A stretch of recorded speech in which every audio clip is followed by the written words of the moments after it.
Hello everyone, my name is Andrew, I'm the creator of PyAssimilator library, and that's your first tutorial on how to use PyAssimilator. So once again, my name is Andrew, I'm creator of that library, and if you want to learn it, if you want to use it, and if you want to write good code in Python, then that is the video for you. That's the first video in that series where I basically go through documentation and show you different stuff with the PyAssimilator library. So in that video, we're just going to install the library, and I'm just going to tell you about different concepts on how to use different patterns and what are patterns, what is all that stuff about. PyAssimilator, it's a library that allows you to remove boilerplate code, use patterns, remove dependencies, and use lots of different things that are related to good code in Python.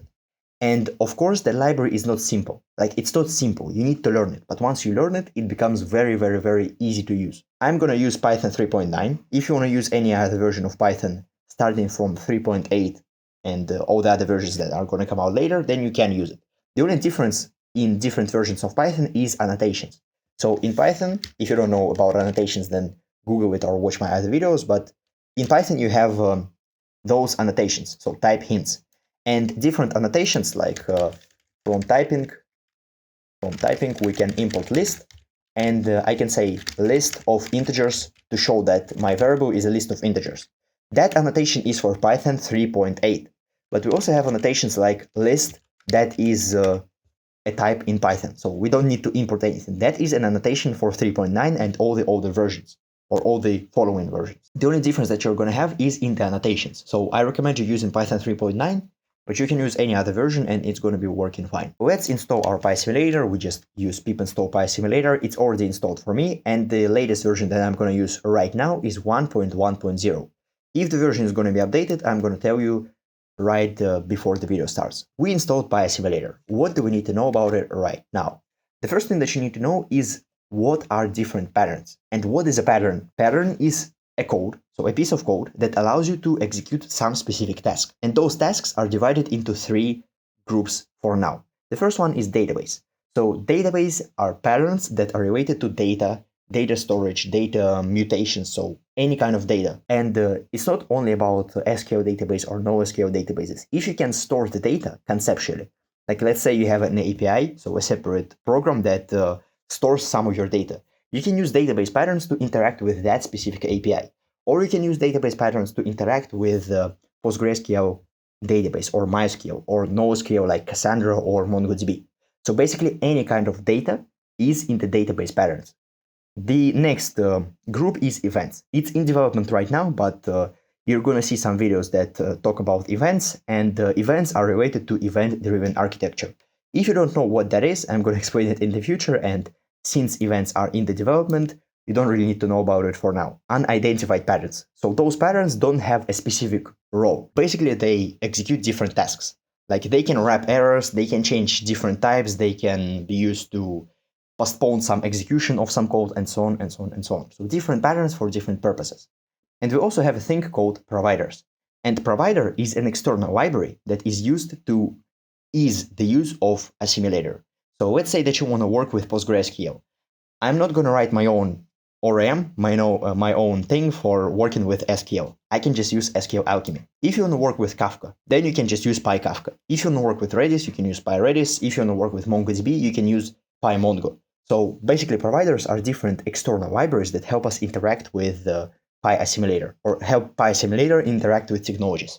And it's better for you since you can use different things of those libraries that are not available in other modules or are just unique to that specific library. So now, what do we need to know before we start creating our patterns? Let's go to concepts in the documentation, and you can see 4 main concepts that I'm going to talk about right now. So the first one is dependency injection. What is that? What we can do in Assimilator is we can do the following. We can, let's say that we have our main.py file and we have create user function. That function creates our user. What we can do is we can use our patterns directly. So from SQL, from Assimilator Alchemy, we import database and import Alchemy repository. You don't need to know all of that for now, but just follow what I say. So Alchemy repository, we create that repository pattern and we use it directly in here. Repository save to save a user. But what's the problem with that approach? The problem is that we have a dependency right here. So repository in that case is a dependency. What does it mean?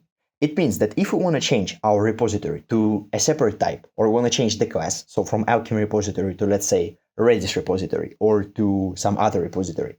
So if we want to change the object itself, then it's kind of hard for us to do that, because we need to go to create user and we need to change it right here. If we have 50 functions that we need to change each pattern in each function, we don't want that. So here's what we use. We use dependency injection. What is dependency injection?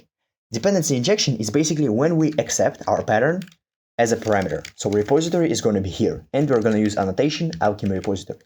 Repository is going to be here, and we're going to use it as a parameter. And here's the thing, that if we have a lot of functions, all the functions are going to accept that repository as a parameter. And what does that allow us to do? That allows us to completely remove that dependency. So if we want to change the type of the repository, then every time we call a function, we just change the type that is provided in the function. So we change the type of the argument of the repository. And if you have no idea what that means, I have a separate big video on dependency injection in Python. We also have Solid. I'm not going to explain what is Solid because there are a lot of videos on Solid, and read about Solid. We also use domain-driven design, and I'm going to talk about that a little bit later because domain-driven design, you cannot explain it in one word. Of course, you can read about it, but I'm going to tell you some specific aspects of that architecture, that idea throughout that course. And also reusable patterns. What does it mean? Reusable patterns basically means that we can change from Alchemy to Kafka to Redis to Python dictionaries to NoSQL database and so on and so on and so on. So basically all the patterns in Assimilator are written in such a way that you can easily change from one pattern to another, from that pattern to some other pattern. You can basically change different patterns and different technologies without ever changing your logic. And when I say logic, I mean logic of using those patterns. So create user is a function that contains our logic, because we create our user, we run some validations on that user. Read user is a function that reads our user. That's logic as well. Then you can do a lot of cool stuff with that. Just trust me, you're going to see that in the future.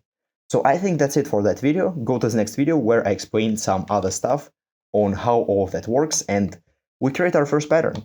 Thank you and bye-bye.